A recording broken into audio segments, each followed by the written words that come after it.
Hello, everyone. I'm Karissa from Shining Light on Minnesota. I'm very excited and I can't wait to introduce you all. I have Kaycee from the Real Hope Project. Welcome, Kaycee. Hi, thank you. Yes. So let's get started and tell everybody about the Real Hope Project and how you got started. Yeah.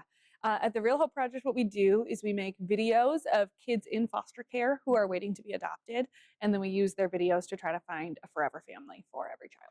Wonderful. And you were kind of telling me it's going to be, you're going on almost 10 years now. Yep, we started in 2016, and so coming up on our 10-year anniversary, which is pretty wild. Amazing. So how did you get started with the Real Hope Project? Yeah, a lot of it came from my husband and my own desire to adopt and our heart for adoption. And we always felt called to adoption. We felt like that was really something that God had put on our hearts. And so we noticed a trend when we would tell people that we wanted to adopt, we would get lots of support and excitement and enthusiasm and people like, oh, adoption, that's so great. Yeah. But when we would say we wanted to adopt kids from foster care, we would get a lot more of the like, oh, are you sure about that? And have you heard the stories? And have you done your research? And do you know what those kids are like?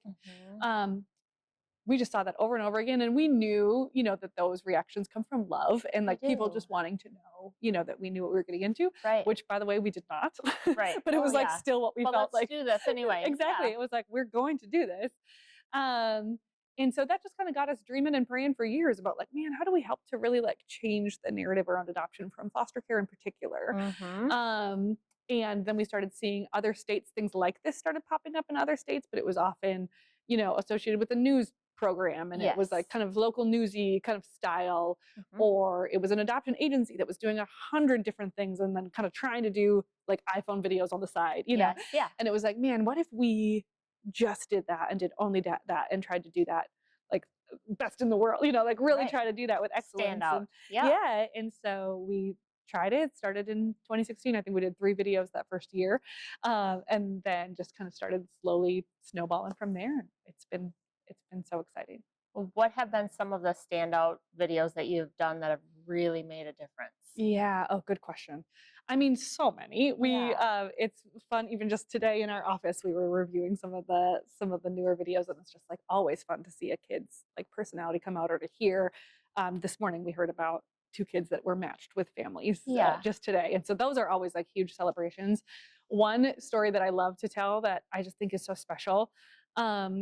A shoot we did early on, rural Minnesota, sibling group.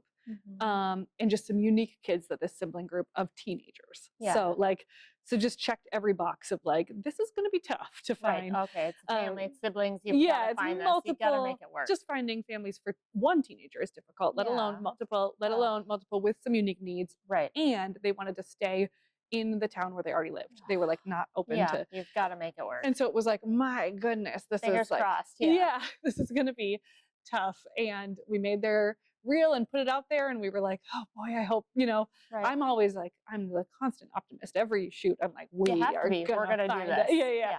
And that was one where it was like, oh, this is gonna be really, I think, tough. And then months later we heard from a dad, and he said, hey, I saw this video and just knew right away that those were my kids, and I like started the process. He left his job because his job schedule was just like not conducive to parenting, got a new job that would be more conducive to parenting. Amazing. Got matched with those kids, adopted them. It was like just the craziest. So there's like stories like that we hear sometimes. We just heard recently of another one of 2 siblings that were in different states.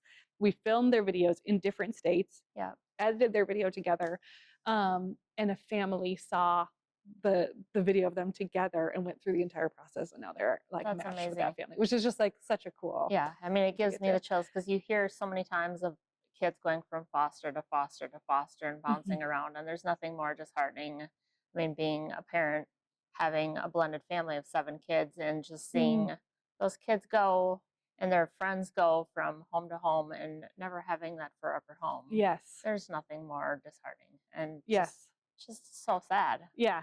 So seeing the difference that you guys are making, I know we've been a part of it, and just watching the difference that you guys do is absolutely amazing. Thank you. Thank you. We love it. We're honored to get to do it.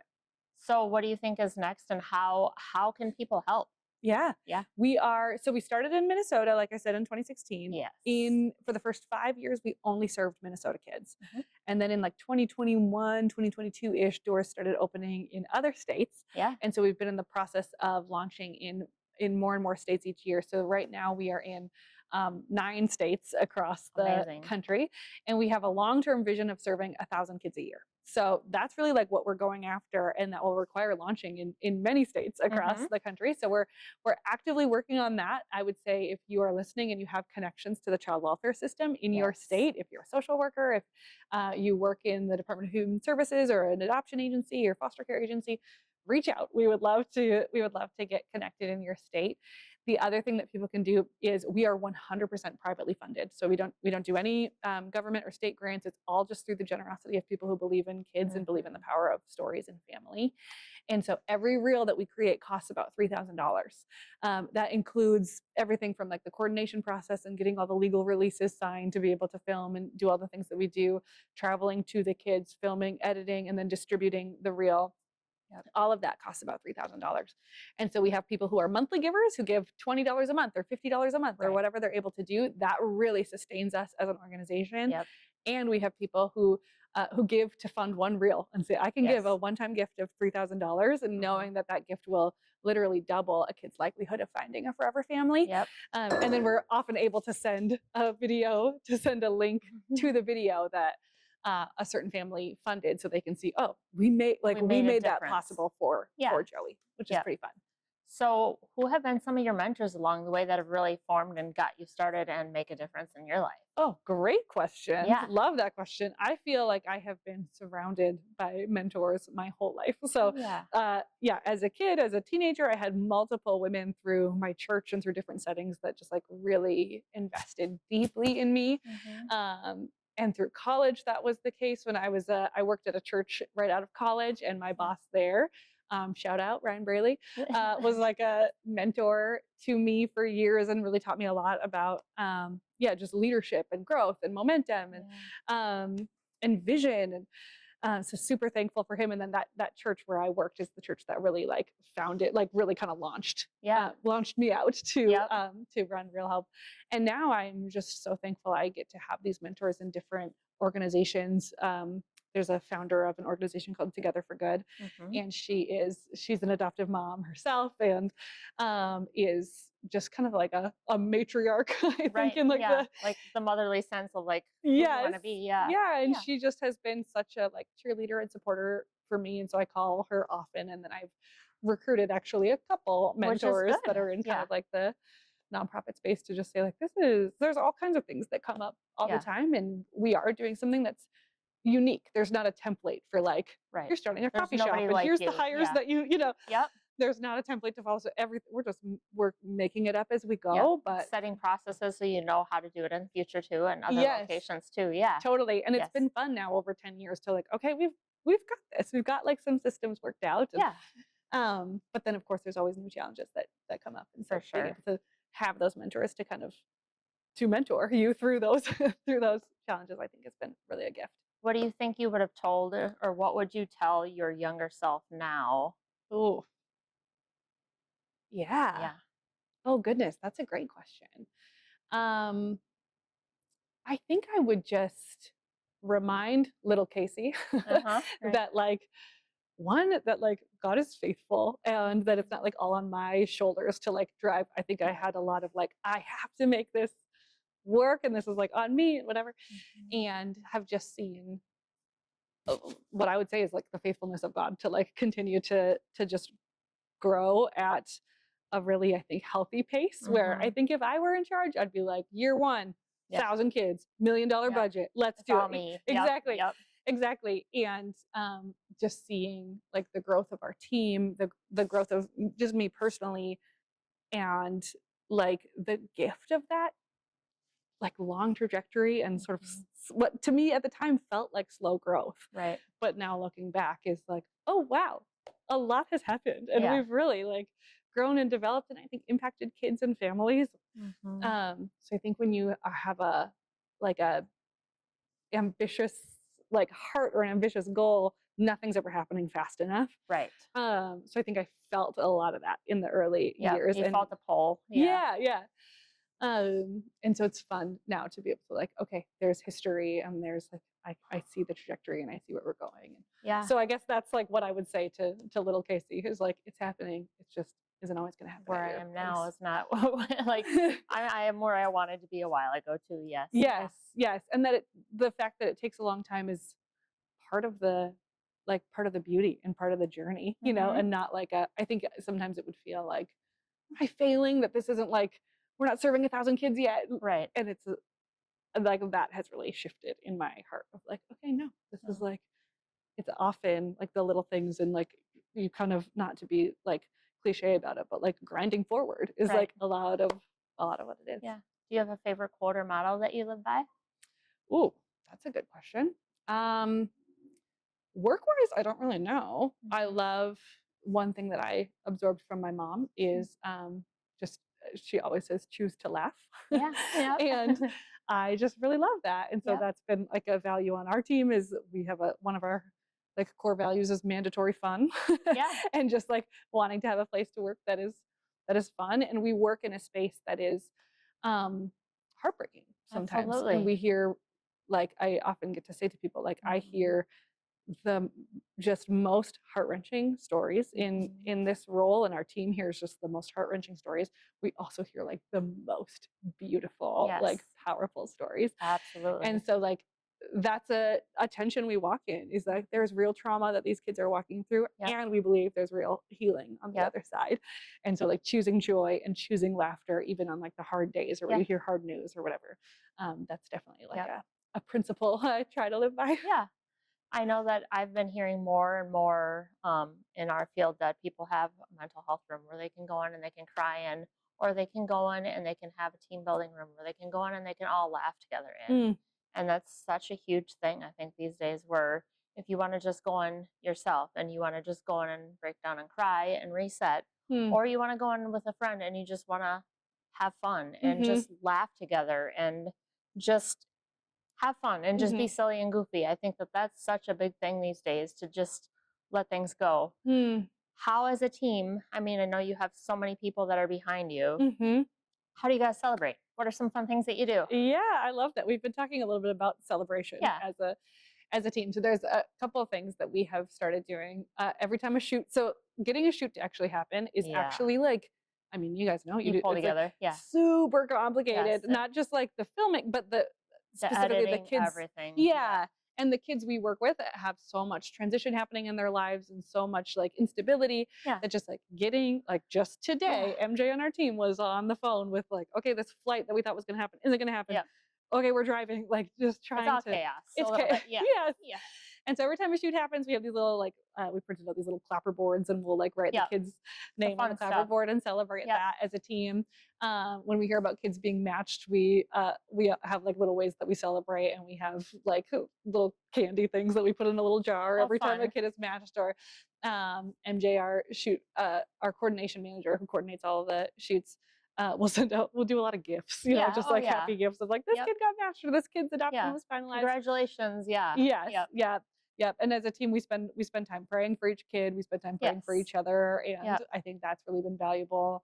And just finding ways for our team to like have fun together. We're going to go out to eat together. Our team went line dancing the other night. Absolutely. Like team building stuff. Exactly. Yep.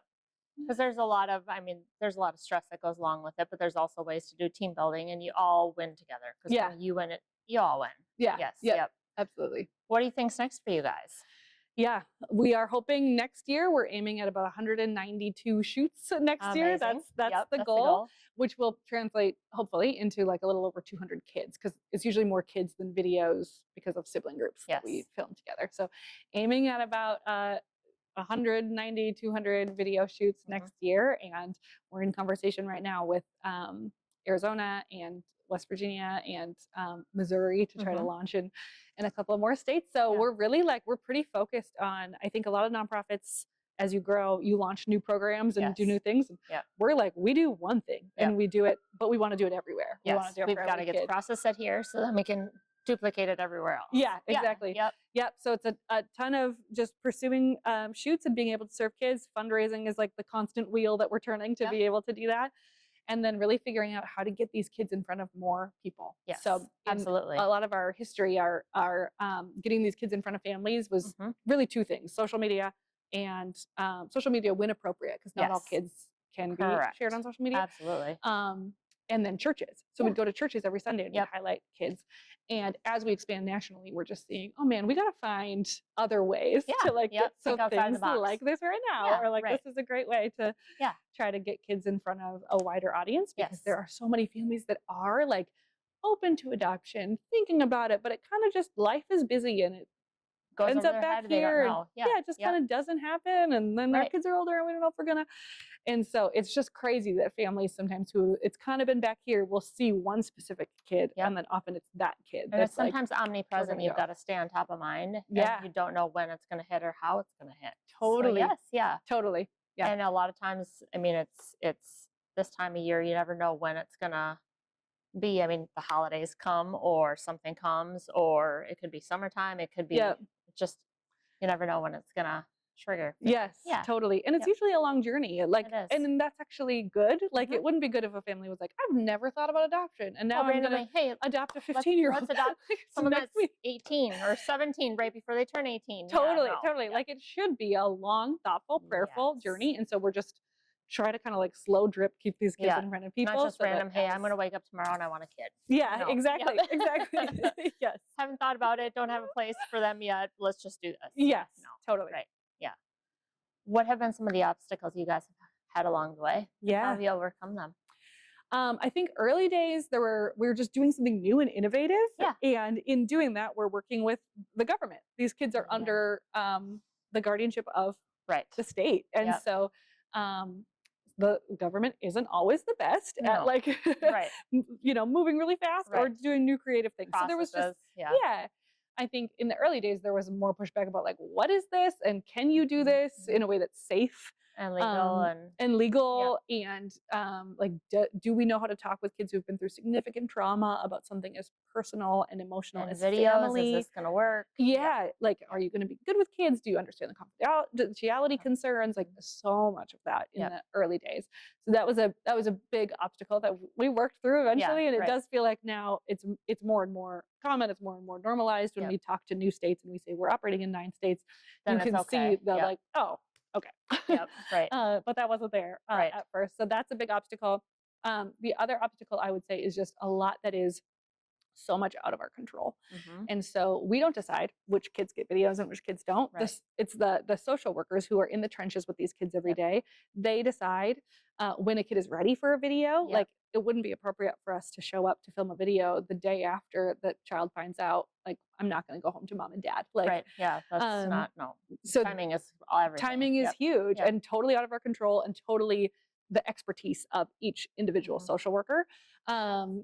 You know, the weather's out of our control. That's one of the things that happened with the shoot today. To like, oh, the shoot was planned outside and it's there's a blizzard. Below zero. Even just kids and the level of trauma that they've been through. There are times when it's like they're ready for their video shoot, and then that day sometimes it's like they're actually not ready. And we're behavioral wise, we just kind of anticipate like 1 in 5, 1 in 10 shoots is going to get canceled. Like, might work, it might not work. You never know. Yeah, we'd have to just hold it really, really loosely and like. We're going to just keep pursuing it until we can make it happen. But so that's like one of the, I would say, bigger challenges is just so much being what's up in the air, kind of out of our control. Yeah. Tell me about your team. Yes.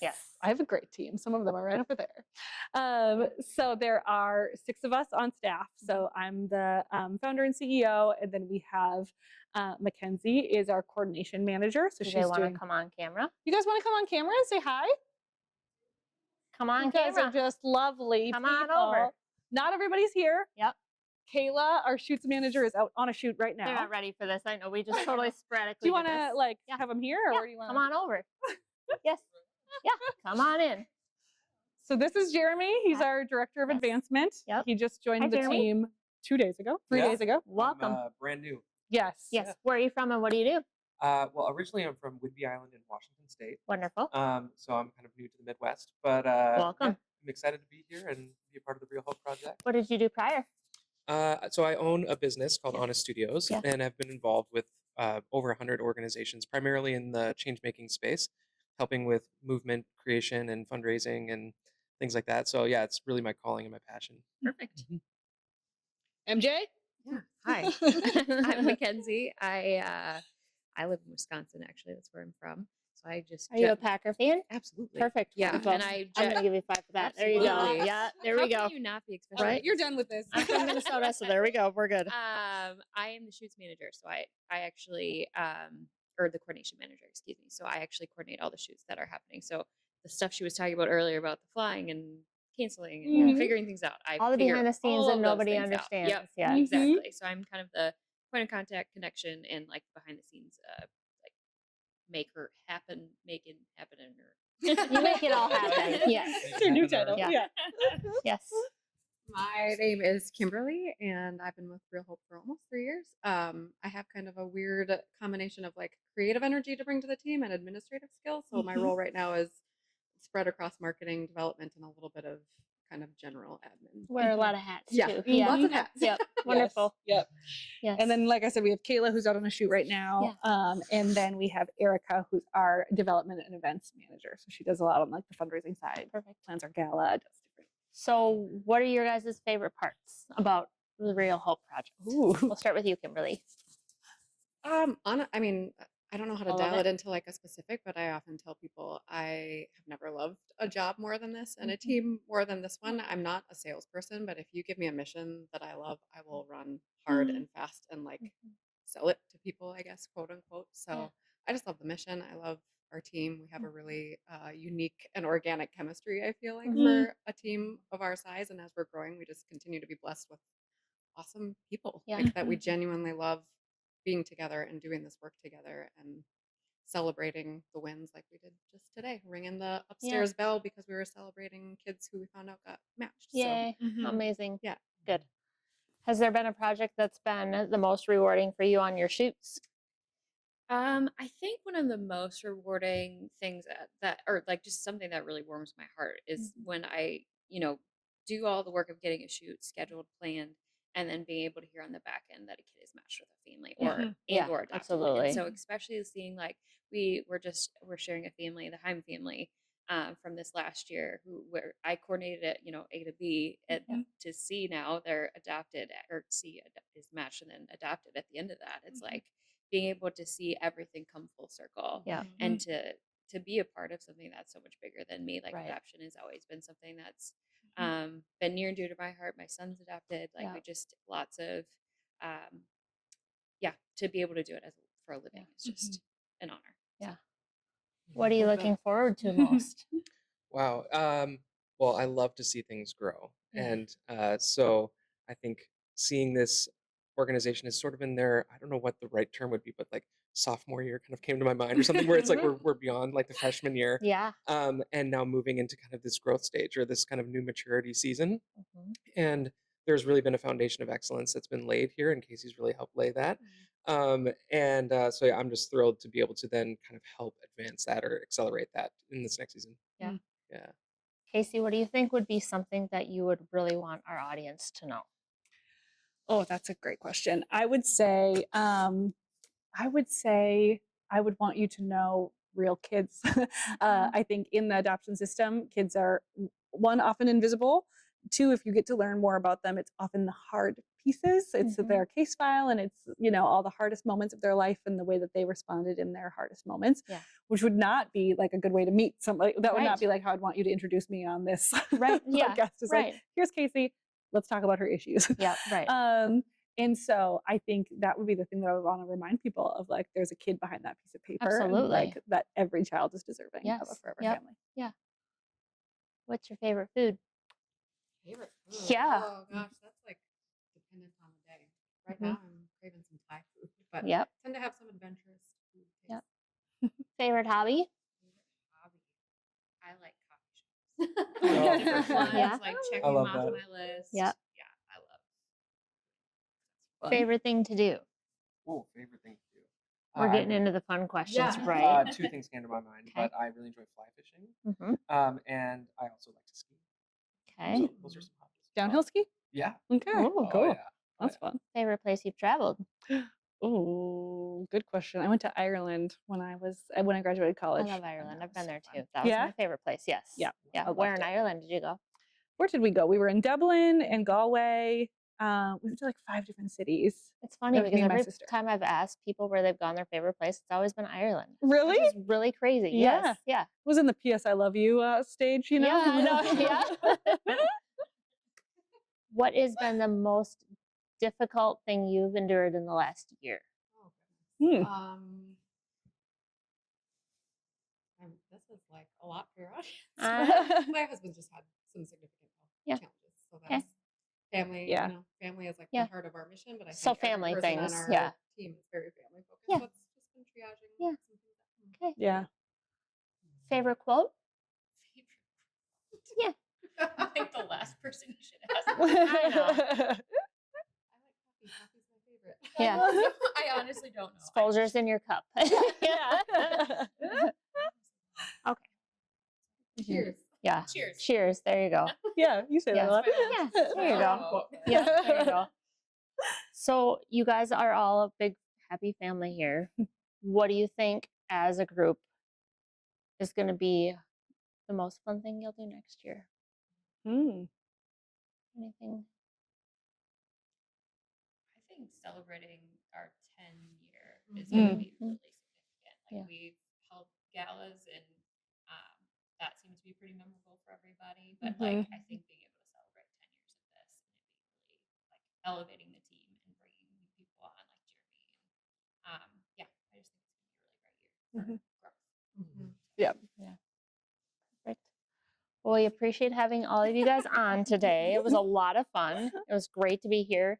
Can't wait to see more stories and hear more about the kids and all of their exciting journeys and see them all getting placed and everywhere that you guys are going. So thank you guys so much. We hope you guys keep shining light and we appreciate you all.